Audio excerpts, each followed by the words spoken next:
찬송가 301장을 함께 찬양하시겠습니다.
오늘 우리에게 주시는 하나님의 말씀은 욥기서 30장 9절로 15절까지의 말씀입니다.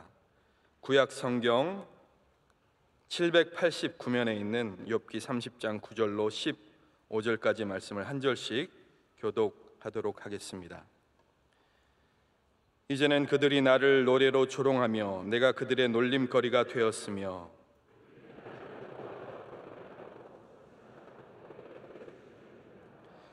이는 하나님이 내 활치위를 늘어지게 하시고 나를 곤고하게 하심으로 무리가 내 앞에서 굴레를 벗었음이니라.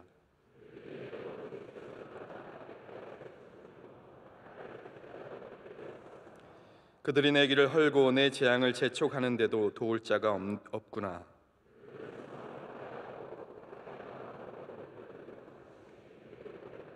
함께요. 순식간에 공포가 나를 애워싸고 그들이 내 품 위를 바람같이 날려버리니 나의 구원은 구름같이 지나가 버렸구나. 아멘. 특순 시간입니다. 예배위원회 본부 부장 및 상임 부장님들 나오셔서 특순으로 하나님께 영광 올려드리도록 하겠습니다.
이제 교회 사랑하는 찬양대가 찬양으로 하나님께 영광 올려드리겠습니다.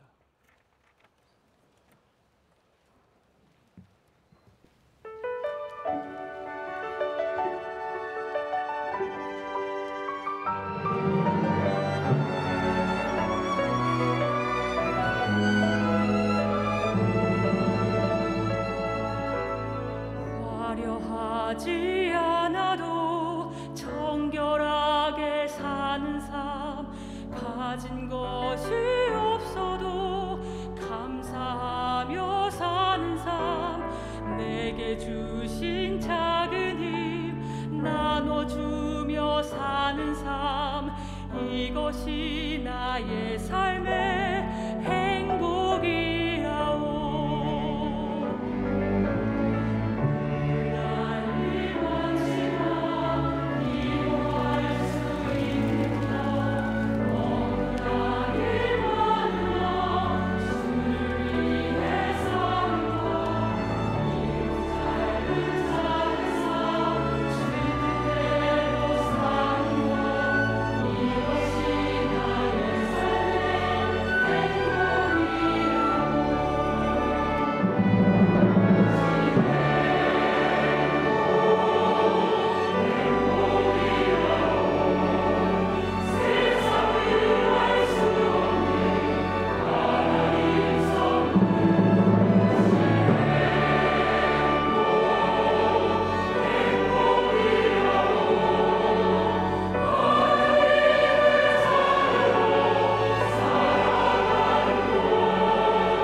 이제 말씀으로 은혜 받는 시간입니다. 담임 목사님께서 조롱과 미움을 대하는 믿음의 자세라는 제하의 말씀 선포하실 때 큰 은혜의 시간 될 줄 믿습니다. 29장, 30장은 욥이 과거를 회상하는 그러한 장입니다. 29장은 지난주에 말씀드린 것처럼 은혜로웠던, 복이 넘쳤던, 참 귀했던 하나님께서 함께 하셨던 시간을 회고하는 것이라면 30장은 현실의 어려움을 토로하고 있는 그러한 장입니다. 그래서 오늘 말씀 시작인 9절에도 이제는 그들이 나를 노래로 조롱하며 내가 그들의 놀림거리가 되었다라고 말하고 있습니다. 우리 지난주와 굉장히 사뭇 달라지지 않았습니까? 지난주만 해도 욥은 과거를 회상하면서 얼마나 하나님께서 그에게 많은 복을 주셨는지, 물질의 복과 영광의 복을 누렸으며 모든 사람들이 그를 알아서 피했고 앉았고 일어났고 또한 그들이 앞에서 입술을 조심하는 굉장히 존경하는 모습을 다 보여줬는데요, 이제는 너무 비참한 신세가 되어서 한 주 만에, 단 한 장 만에 아주 비참한 삶이 된 것을 노래하고 있습니다. 1절 말씀이 충격적입니다. 함께 1절 말씀을 보실까요? 이렇게 되어 있습니다. 그러나 이제는 나보다 젊은 자들이 나를 비웃는구나. 그들의 아비들은 내가 보기에 내 양떼를 지키는 개 중에도 둘만하지 못한 자들이니라.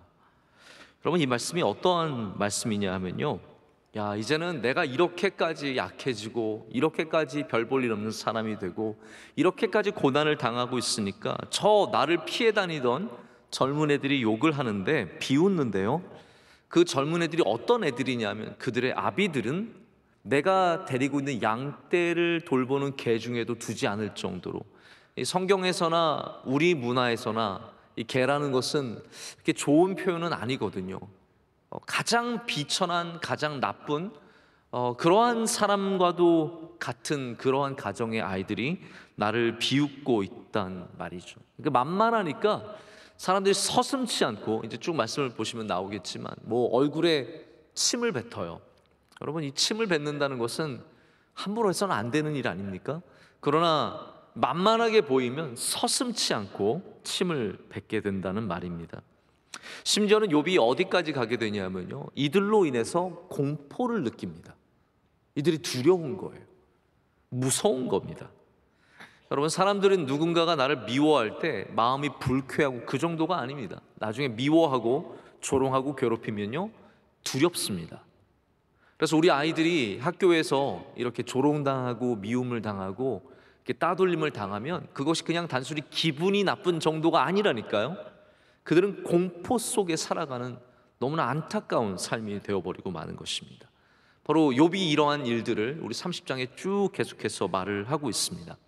자, 그런데 우리 시선을 조금만 돌려보면 이러한 미움과 조롱을 받은 것이 욥만이 아니라 성경의 수많은 믿음의 사람들이 욥과 같이 조롱과 미움을 당했다는 것을 우리는 성경의 이야기를 통해서 잘 알고 있습니다. 이 사람들에 대해서 먼저 잠깐 생각을 해봤으면 좋겠습니다. 첫 번째 생각할 사람은 노아입니다.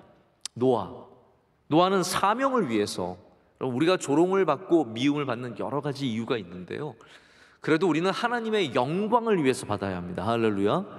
그냥 내가 잘못한 것으로, 내가 죄를 지어서 범죄하여서 문제를 일으켜서 무리를 일으켜서 받는 조롱과 미움은 둘째치고, 우리는 하나님의 사명을 감당하기 위해서 일하다가 미움과 조롱을 받는 모습들을 성경에서 발견하게 됩니다.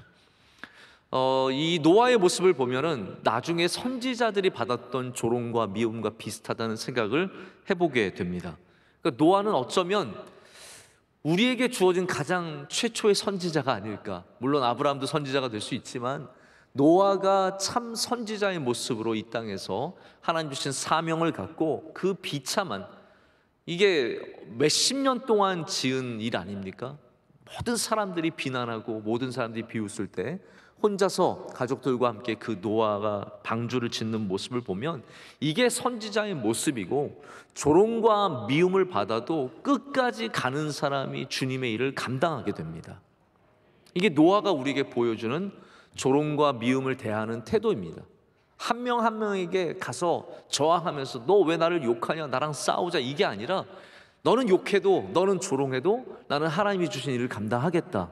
이것이 그리스도인들이 가져야 하는 첫 번째 모습으로서 성경에 보여주고 있습니다.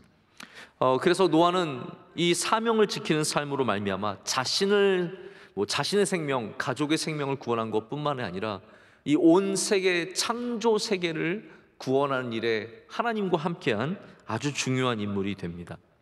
그 다음에 생각할 사람은 요셉이 아닌가 싶습니다. 요셉은 그의 꿈으로 인해서 조롱과 미움을 당한 사람입니다. 자, 노아는 사명을 위해서 조롱과 미움을 당했다면 요셉은 꿈을 위해서 조롱과 미움을 받은 사람입니다. 사실 우리가 꿈이 없으면요, 그리고 목표 없고 사명도 없으면 아무도 상관하지도 않아요. 제일 편한 삶은 뭐냐면요, 아무 꿈도 없이 아무것도 하지 않고 그냥 편하게 살아가는 거. 그러면 남들한테 욕먹을 일도 없고 남들에게 조롱을 받을 일도 없습니다. 유명한 앨버트 휴버드가 뭐라고 했냐면요, 비판을 피하려면 아무것도 하지 마라, 아무 말도 하지 말고 아무것도 되지 마라. 여러분, 교회에서 신앙생활 제일 편하게 하는 방법이 있습니다. 아무것도 하지 마세요. 그냥 교회 와서 예배만 예배 드리는 것도 사실은 또 괜히 사람들과 얽히다 보면은 욕먹을 수 있으니까 그냥 집에서 편안하게 예배 드리세요. 교인 아무도 만나지 마시고 그냥 가만히 계시면 누구도 뭐라 하는 사람 없습니다. 그게 세상을 제일 쉽게 살아가는 방법입니다. 하지만 꿈이 있고 사명이 있고 하나님이 주신 것들을 뜨겁게 사랑하다 보면 욕을 먹습니다. 조롱을 받을 때도 있고 오해를 받을 때가 있다라는 것이죠. 우리 목회자들 가운데는 이제 어떤 론들이 있습니다. 예를 들어서 담임 목사론. 그래서 담임 목사는 어떠해야 되느냐에 대해서 내려오는 그러한 전승들이 있습니다. 부목사론도 있어요. 네, 부목사는 담임 목사보다 설교를 잘하지 말 것.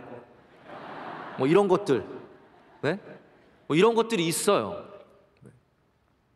여러분들이 아셔야 돼요. 우리 부목사님들이 얼마나 수위를 조절하는지 모릅니다. 저보다 잘하지 않으려고 그 안에는 막 보석 같은 것들이 있는데 이걸 꾹꾹 누르고 여러분들한테 안 좋은 것만 주고 있는 거예요. 항상 덜 잘하려고. 부목사론이 있어요. 근데 제일 무서운 게 뭐냐면요, 사모론이에요. 사모론.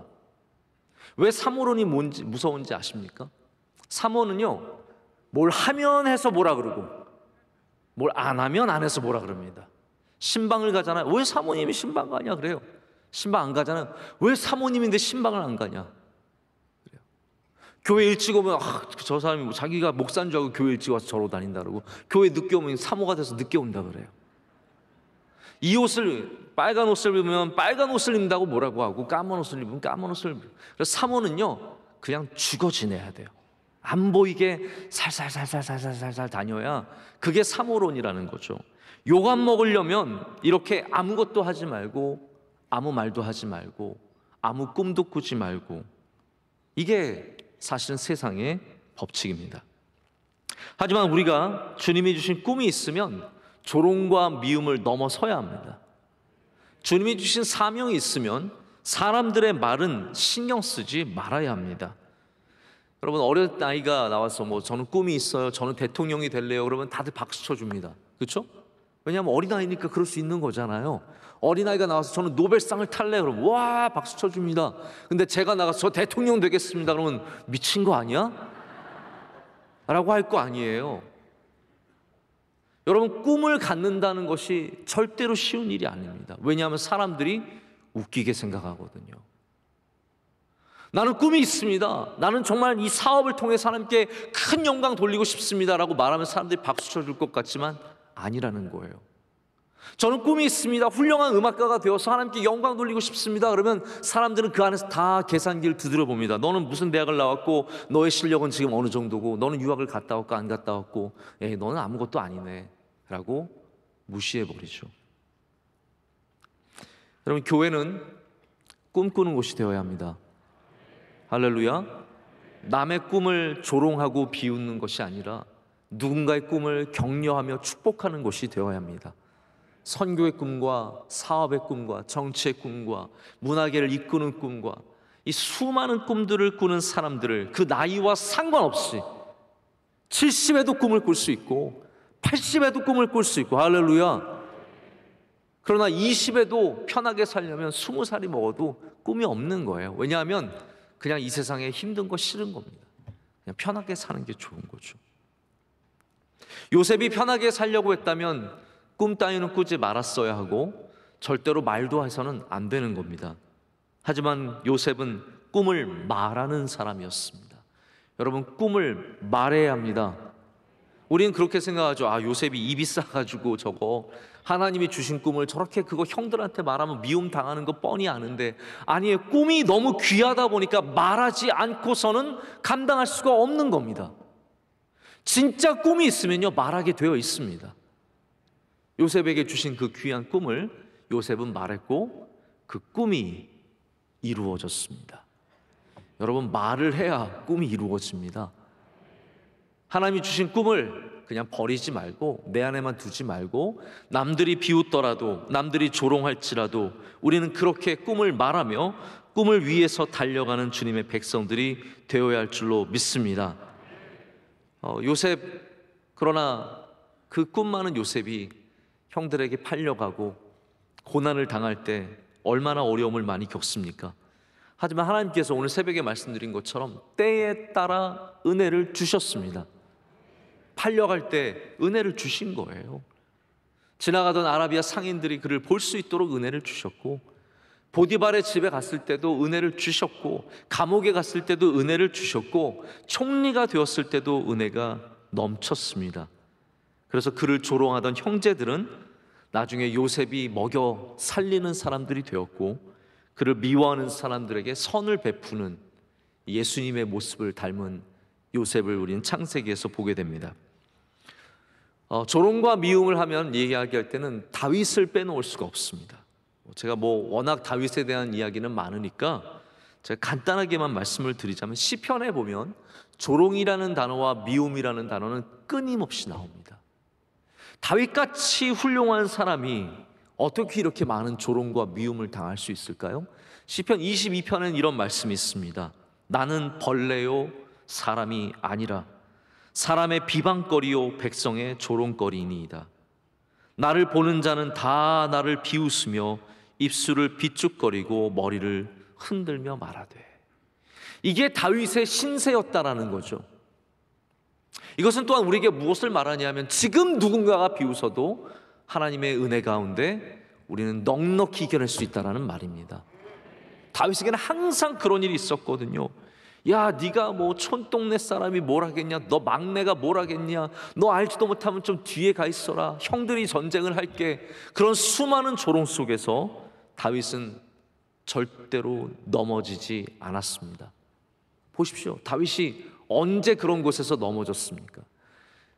우리 하나님을 믿는 사람은요, 믿음이 강해야 됩니다. 조롱하는 거에 넘어지면 안 됩니다. 미움에 넘어지면 안 됩니다. 나를 싫어하는 사람, 이게 요즘 용어로 무슨 말이냐면 헤이터라는 말이 있어요. 헤이터 아세요? 헤이터? 헤이터는 뭐냐면 나를 미워하는 사람이에요. 이게 힙합하는 애들이 많이 쓰는 용어예요. haters 하면서 막 나를 미워하는 사람. 세상에는 항상 나를 사랑하는 사람과 미워하는 사람과 못살게 구는 사람, 이 세 종류의 사람들이 있습니다. 다시 말씀드릴게요. 굉장히 중요한 분류예요. 나를 사랑하는 사람들과 나를 미워하는 사람들과 나에게 못되게 구는 사람들이 있습니다. 여기에 굉장히 우리는 좋은 반응을 각각 할 줄 알아야 합니다. 나를 사랑하는 사람들이 나를 위해서 말할 때는 귀 기울여 들어야 합니다. 그러나 나를 미워하는 사람이 나를 위해서 말할 때는 그것을 이겨내야 합니다. 그리고 나를 괴롭히는 사람들이 말할 때는 무시해야 합니다. 이것이 굉장히 지혜로운 방식인데, 다윗을 보면 너무나 그것을 잘하는 거예요. 슬프고 괴롭죠. 여러분, 누가 나를 미워하는데 나는 행복해 그러고 다닐 사람 누가 있습니까? 그거는 정신력이 강한 게 아니라 약간 정신이 없는 거예요. 생각을 해보세요. 누가 나 미워하고 있고 밖에서 계속 떠들고 있고 사람들이 계속 죽이려고 달려들고 있는데 상관없어요 이러고 다니면요, 그건 조금 모자란 거예요. 사람들은 항상 문제의 심각성을 알아야 합니다. 문제가 어렵죠. 그러나 하나님께서 우리와 함께 하시면, 예수 그리스도께서 우리에게 은혜를 주시면 넉넉히 이겨낼 수 있다라는 거죠. 위대한 인물들이 다 사랑받은 게 결코 아닙니다. 여러분 꼭 아셨으면 좋겠습니다. 성경의 위대한 인물뿐만 아니라 역사의 위대한 인물들이 다 사랑을 받고 다 존경을 받은 게 절대로 아닙니다. 아브라함 링컨이 얼마나 많은 조롱과 미움을 받았습니까? 아브라함 링컨만큼 조롱을 많이 받은 대통령이 별로 없습니다. 우리는 키 크고 그러면 잘생겼다고 좋아. 한국 사람들 키 크면 무조건 잘생겼다고 하잖아요. 아니에요. 보세요. 키 크고 못생긴 사람 진짜 많아요. 키 크다고 다 좋아할 거 없어요. 아브라함 링컨이 그런 케이스예요. 키가 컸지만 미국 사람들 보기에도 별로 인물이 좋지 않은 거예요. 그러니까 인물에 대해서 늘 평가하고 사람들이 박하게 말했죠.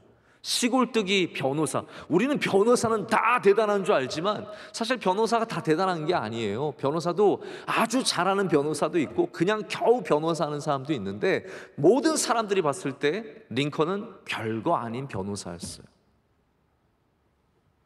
그가 남북 전쟁을 이끌어가고 노예를 해방 발표하고 이 모든 일 속에 얼마나 많은 조롱과 미움을 받았습니까? 그런데 여러분 기억해야 할 것은 이겁니다. 영원하지 않습니다. 진리만 영원합니다. 할렐루야. 예수 그리스도만 영원하고요. 나머지는 영원하지 않습니다. 그렇기 때문에 우리는 확고한 믿음이 있다면 세상에 조롱과 미움이 있더라도 그 길을 걸어가야 합니다. 성경에 여러 인물들 제가 한도 끝도 없이 말할 수 있겠지만 한 분만 더 언급을 하자면 누구보다도 우리는 우리 주 예수 그리스도를 기억해야 합니다. 예수님은 조롱과 미움을 많이 받으셨습니다. 십자가에 달리셨을 때 로마의 병정들이 예수님을 조롱했습니다. 모욕했습니다. 사역하시는 내내 예루살렘의 권력자들이 끊임없이 예수님을 조롱하고 놀리고 모욕하고 미워하고 비방했습니다. 그런데 예수님이 보여주신 것이 무엇입니까? 조롱과 미움에 절대로 무너지지 않으셨다라는 것이죠. 우리 성도들이 기억해야 할 것이 있습니다. 첫 번째, 여러분, 조롱과 미움을 거부하십시오. 할렐루야. 거부하세요. 거부하세요. 저는 오늘 말씀을 통해서 욥이 어떻게 이겨냈느냐가 아니라 성경이 우리에게 뭐라고 말하는지에 대해서 이 말씀을 좀 생각을 해보고자 합니다. 왜냐하면 욥은 지금 너무 마음이 힘든 거예요. 제가 보니까 욥의 마음이, 여러분 30장을 한번 읽어보시면 우리들의 마음과 그렇게 다르지 않습니다. 정말로 힘들어요. 27절 말씀을 보면 내 마음이 들끓어 고요함이 없구나, 환난 날이 내게 임하였구나 라고 말합니다. 우리는 욥이 굉장히 멘탈이 강한 줄 알죠? 지금까지 이 친구들과 계속해서 언쟁을 하는 걸 보십시오. 욥이 굉장히 강한 사람인 것 같지만 아니에요. 지금 욥의 마음에는 이것 때문에 잠들 수 없을 정도로 괴로운 마음이 많은 겁니다. 들끓어요. 이 안에서 고요함이 없는, 계속 시끄럽게 뭔가가 말하고 있는 어려운 삶을 살아가는 것이죠. 여러분 밤에 윗집에서 쿵쾅거리는 거 경험해 보신 적 있으십니까? 잠을 자야 하는데 계속 윗집에서 쿵쾅쿵쾅거리고 막 뛰어다니고 막 바닥을 끄는 소리, 물건 떨어지는 소리 들리면 얼마나 힘듭니까? 여러분 그 사람들의 소리가 내 안에서 이걸 받아들이게 되면, 자꾸 그걸 보게 되면 그 다음부터는 그것이 내 안에서 끊임없이 소리를 내고 소리를 지르고 그것으로 인해서 우리는 평안을 누릴 수가 없게 됩니다. 여러분 우리는 빨리 그것을 버려야 할 줄로 믿습니다. 그리고 예수님의 말씀으로 채워 넣어야 합니다. 그래야 우리가 이 조롱과 비난에 무너지지 않을 수 있는 사람들이 됩니다. 자, 성경이 말하는 것에 대해서 좀 함께 생각을 해보겠습니다. 첫 번째로 그것을 너무 이상하게 여기지 말아야 합니다. 다시 말해서 우리를 조롱하고 미워하는 것, 주님의 백성들을 조롱하고 미워하는 것, 선한 사람을 조롱하고 미워하는 것, 이런 것들에 대해서 너무 이상하게 여기지 말라고 성경은 말하고 있습니다. 요한 1서 3장 13절의 말씀입니다. 형제들아, 세상이 너희를 미워하여도 이상히 여기지 말라. 아멘. 베드로는 시험을 당할 때 이상히 여기지 말라라고 했고요, 요한은 세상이 너희를 미워할 때 이상하게 여기지 말라라고 말합니다. 자, 우리가 이상하게 여긴다, 이 말이 어떤 말이냐 하면요, 이래서는 안 되는데 이게 맞아? 라는 생각이라는 거죠. 나를 미워한다고? 내가 얼마나 괜찮은 사람인데, 내가 얼마나 훌륭한 사람인데. 아니, 언제든지 누구에게나 조롱과 미움은 생길 수 있습니다. 지금은 우리나라 최고의 거의 완벽한 캐릭터는 유재석밖에 없는 것 같아요. 나머지는 다 끝났어. 다 뭔가가 다 있어. 이렇게 두들기면 다 나와요. 근데 저는 분명하게 유재석도 두드리면 나올 게 있을 거예요. 언젠가 그런 날을 만날지 몰라요. 수많은 연예인들과 수많은 정치인들과 수많은 사업가들이 다 여기에 걸립니다. 마틴 루터가 종교 개혁을 일으키고 그가 얼마나 선한 일을 한 겁니까? 믿음으로 돌아가자고, 우리 은혜로 돌아가자고, 우리 말씀으로 돌아가자고 가장 정말로 중요하고 완벽한 이야기를 했는데 얼마나 많은 사람들이 마틴 루터를 미워했습니까? 그를 증오하고 그를 죽이려고 하고. 카톨릭은요, 여러분 역사를 한번, 종교개혁 역사는 여러분께서 한번 보실 필요가 있어요. 왜냐하면 종교개혁할 때 카톨릭이 기독교를 정말로 많이 미워했습니다. 제가 이거는 이야기를 드리면 시간이 될지 모르겠는데 하나 재밌는 얘기 드릴게요. 자, 재밌는 얘기라니까 일어나세요. 네. 우리 기독교 안에서도 개신교들이 문화나 이런 면에서 좀 분별을 잘 할 줄 알아야 되는데, 제가 보면은 약간 그런 게 우리나라가 좀 떨어져요. 그런 의식이. 이제 그 중에 하나가 뭐냐면 Sacred Heart라고 하는 그림입니다. Sacred Heart는 뭐냐면 거룩한 심장이라는 뜻이잖아요. 이게 뭐냐면 여러분도 그거 보신 적 있으실 거예요. 예수님 그림에 심장이 있어요. 보신 적 있으세요? 그리고 거기 막 그 가시면류관 둘려져 있고 거기서 막 피나는 거 전혀 안 보신 것처럼 그러세요.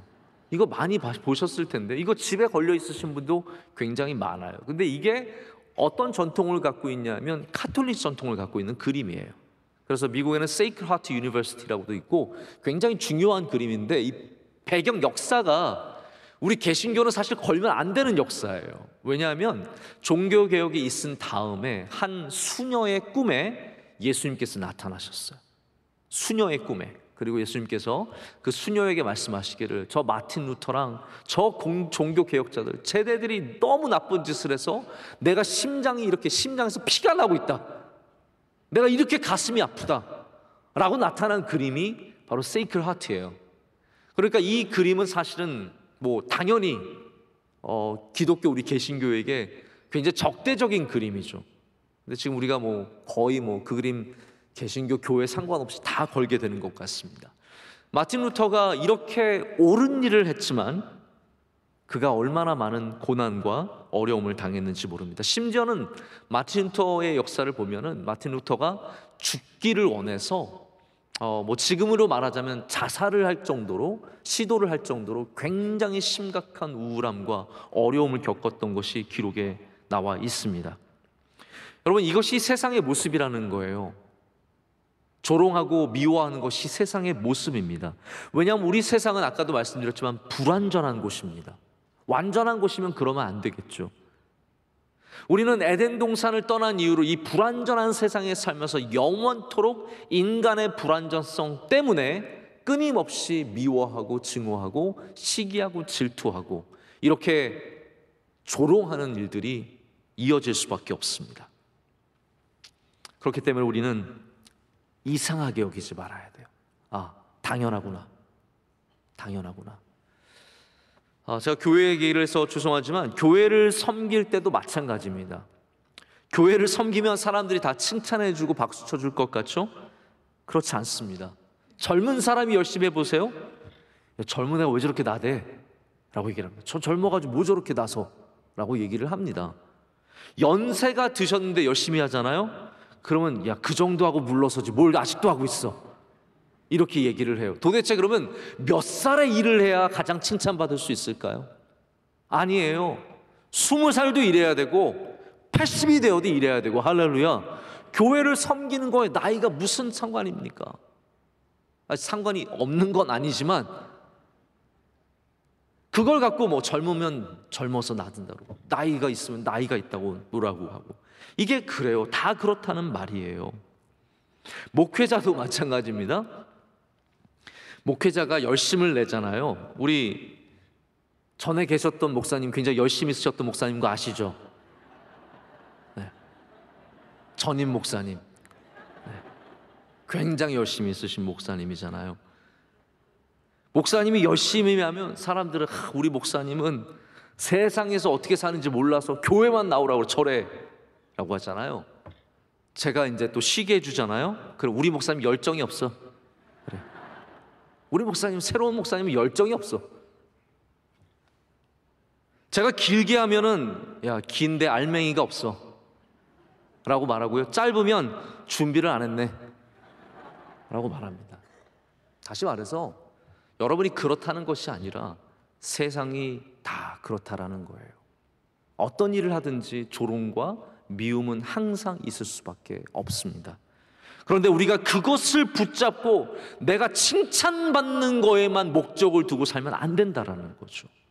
내가 사람들에게 박수만 받는 거 목적으로 두고 살면은 우리는 날마다 낙심할 수밖에 없습니다. 그래서 우리는 우리 주 예수 그리스도를 바라봐야 돼요. 그렇지 않으면 넘어질 일이 너무 많은 거예요. 조롱 받겠죠. 미움 받겠죠. 그러나 주님을 바라보는 사람은 넘어지지 않는다는 말입니다. 갈라디아서 1장 10절에는 그래서 이렇게 되어 있습니다. 이제 내가 사람들에게 좋게 하랴 하나님께 좋게 하랴 사람들에게 기쁨을 구하랴 내가 지금까지 사람들의 기쁨을 구하였다면 그리스도의 종이 아니니라. 무슨 말입니까? 사람들의 기쁨이 목적이 아니라는 겁니다. 기쁨이 있을 수도 있고 없을 수도 있습니다. 그러나 더 중요한 것이 있다는 거죠. 그것이 무엇입니까? 하나님, 우리 주 예수 그리스도. 그 위에 제일 중요한 것이 흡족이 되면, 만족이 되면 그 다음에는 그렇게 중요한 건 아니라는 거예요. 물론 저도 여러분 말씀을 전할 때 여러분이 기뻐하시고 좋아하시고 은혜가 넘치고 이런 게 훨씬 더 좋죠. 그러나 때로는요, 목회자는 교인들이 싫어하는 말도 할 수 있어야 합니다. 왜냐하면 여기가 인기 끄는 자리가 아니잖아요. 여러분께 제가 우리 교회 다니시는 분, 제가 뭐 한마디 해도 바로 떠나실 거예요? 저와 여러분의 관계가 그 정도밖에 안 됩니까? 내가 좋아하는 말이면 듣고 싫어하는 말이면 교회 떠나가는 그러한 신앙이십니까? 아니잖아요. 우리가 나의 의견보다 더 중요한 하나님의 말씀이 있다는 건 알아야 되잖아요. 그렇기 때문에 때로는 기쁘기도 하고 때로는 조금 아닐 수도 있는 거예요. 그러나 우리가 만약에 예수 그리스도께 뿌리를 내리고 있다면 우리는 그 가운데 조롱과 미움 속에서도 흔들리지 않는 사람들이 될 수 있습니다. 체스턴이라고 하는 굉장히 유명한 신학자죠. 정통이라고 하는 책을 쓰신 분입니다. 이분이 이런 얘기를 해요. 계곡에서는 온통 아름다운 것들이 보이지만, 잘 들어보세요. 짧은 말이니까 잘 들어보세요. 계곡에서는 온통 아름다운 것들이 보이지만 정상에 올라가면 자잘한 것들만 보인다 라고 말합니다. 이게 저도 처음에 금방 캐치가 안 되더라고요. 영어로 써 있는 걸 제가 봤는데요, 이게 무슨 말일까? 근데 제가 조금만 이 말을 생각을 해보니까 너무 이해가 되는 거예요. 낮은 곳에 있을 때는요, 모든 것이 다 아름답습니다. 계곡을 보세요. 나무도 예쁘고 물도 예쁘고 계곡이 얼마나 그 아름답게 흘러갑니까? 그런데 우리가 산 정상에 올라가면요, 나무가 없어요. 높은 산 정상에 올라가 보십시오. 나무 없습니다. 풀도 없습니다. 다 자잘한 것들. 심지어는 뭐 대청봉 같은 데 올라가면은요, 나무가 바람을 맞아서 완전히 눌려 있고 완전 누워 있는 나무들만 있고 아무것도 아름다운 것은 없어요. 다시 말하자면 우리가 조금만 더 높이 올라가도 사실은 아름다운 것들은 점점 사라질 수밖에 없다는 겁니다. 교회에서 조금만 높은 곳에서 일해 보십시오. 아름다운 게 별로 없어요. 고생스러운 것만 많아요. 힘든 게 많아요. 가정이 굉장히 아름다워 보이죠. 연애할 때는 계곡이에요. 연애할 때는 계곡이라서 거기서 막 놀면 너무 환상적이고 막 거기 모든 시간들과 먹는 것과 여행하는 게 다 좋지만 결혼하면 산 정상이에요. 다 자잘한 것들밖에 없어요. 어려운 것밖에 없다라는 거죠. 중요한 일을 할수록 높음과 영광이 있기보다는 바람이 많이 불고 누르는 것들이 많아질 수밖에 없습니다. 그것을 당연하게 여기는 것이 신앙이라는 거죠. 당연하다는 겁니다. 우리는 어떠한 자리에서든지 이 세상의 모습을 당연하게 여기고 그 가운데 하나님을 기쁘시게 하는 것에 힘쓰는 자들이 되어야 할 줄로 믿습니다. 두 번째는 붙잡히지 말고 앞으로 나아가야 합니다. 할렐루야. 붙잡히지 말고 앞으로 나아간다. 자, 여러분 좀 제가 상기를 시켜드릴 겸, 공기를 상기시켜드릴 겸 제가 별로 하지 않는 건데 좀 따라해 보시길 바랍니다. 붙잡히지 말고 앞으로 나아가라. 네.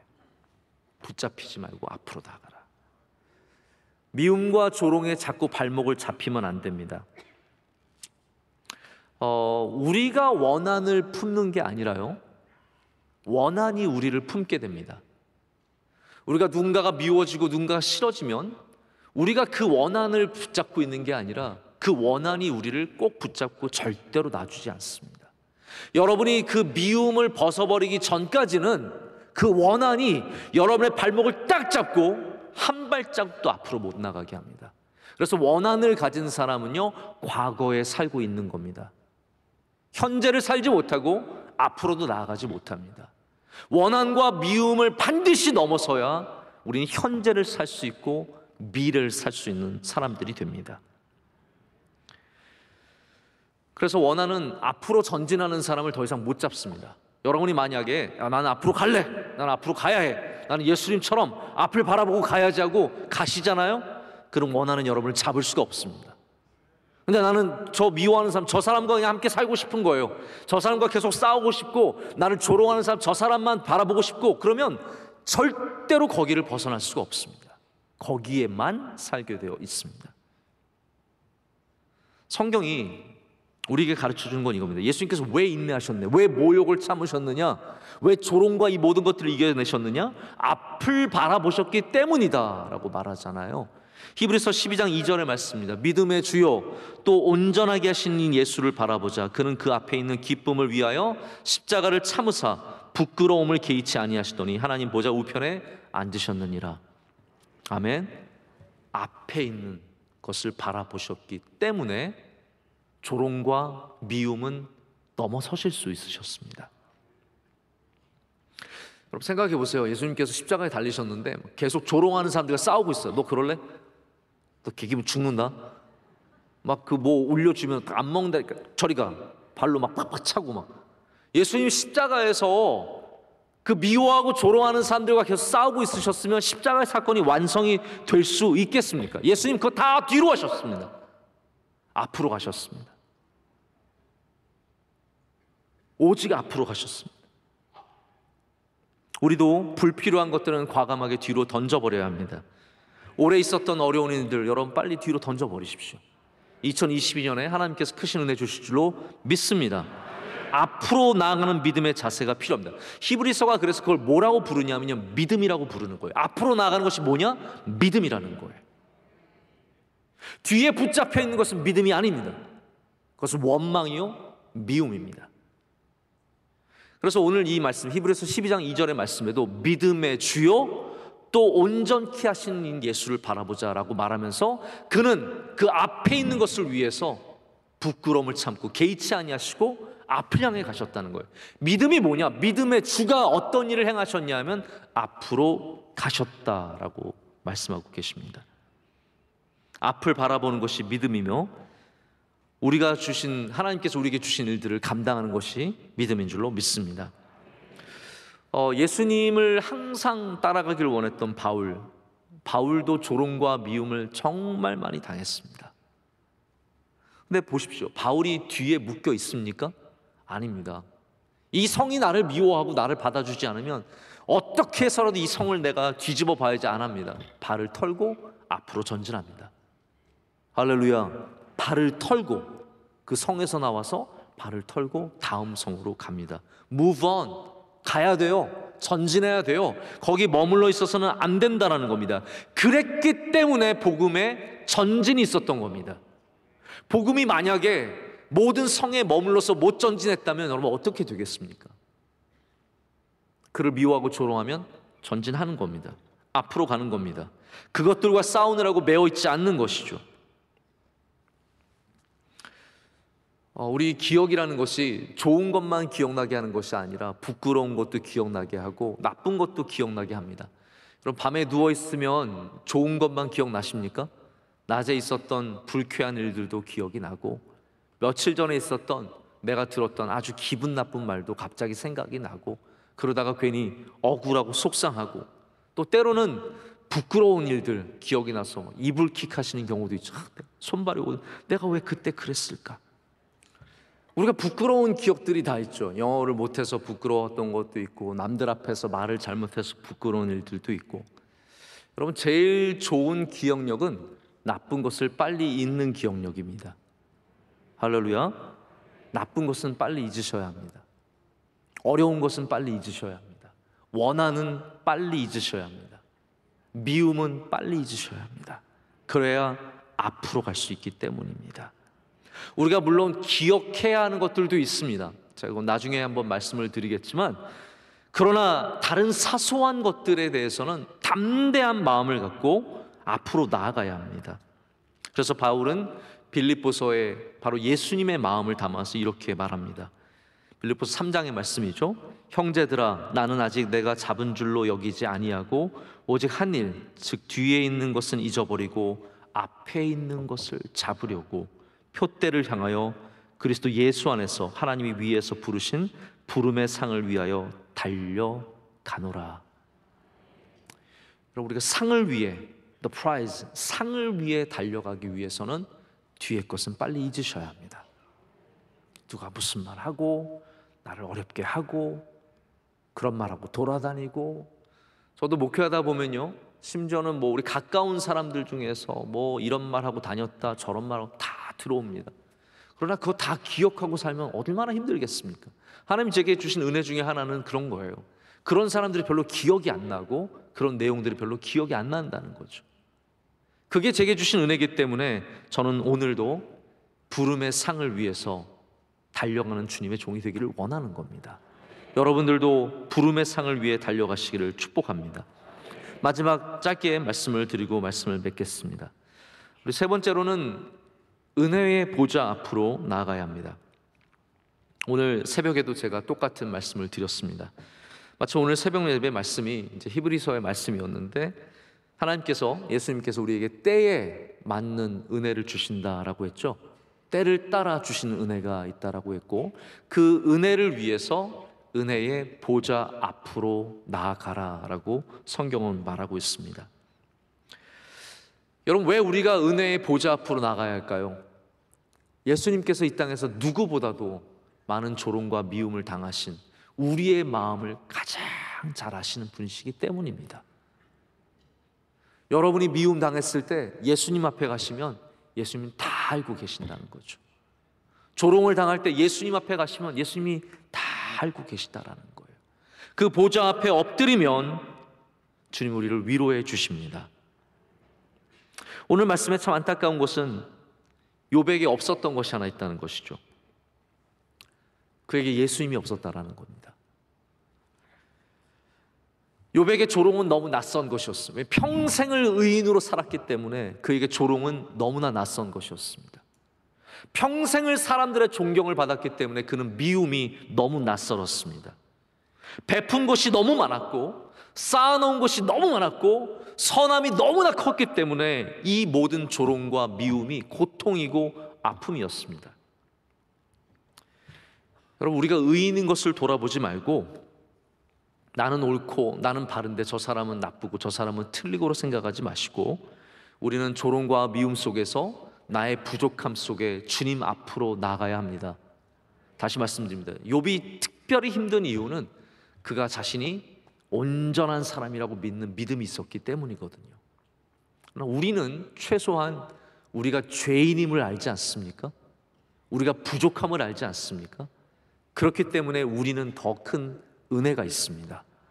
우리는 부족하기 때문에 그 말을 들을 수도 있는 것이고, 그렇기 때문에 은혜의 보좌 앞에 나아가면 주님께서 우리의 기도를 들으시고, 우리 모든 것을 아시는 주님께서 우리의 기도를 들으시고 위로하시고 여러분의 발을 붙잡아 주셔서 미움과 조롱에 넘어지지 않는 복된 삶을 살게 하실 줄로 믿습니다. 우리 함께 찬양하겠습니다.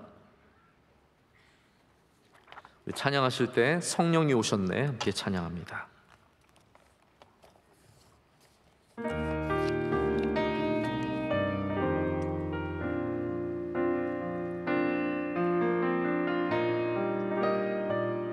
허무한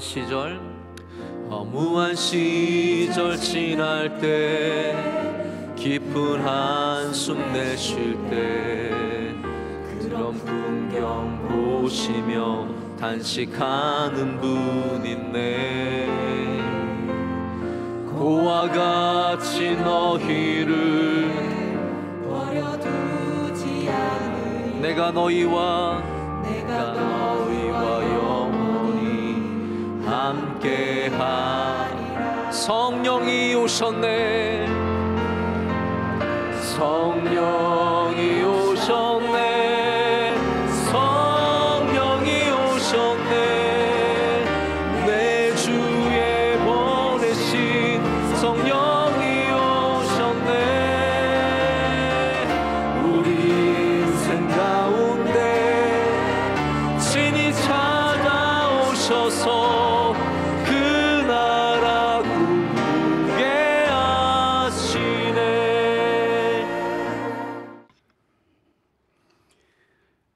지금은 우리 주 예수 그리스도의 은혜와 우리 아버지 하나님의 그 무한하신 사랑하심과 성령님의 감동, 감화, 역사, 인도하심이 고개 숙인 사랑하는 주의 자녀들 위에와 그 가정 위에와 또 우리 내년에도 주님의 명성교회 위에 하나님의 놀라운 축복이 함께 하시기를 주님의 이름으로 축원하옵나이다.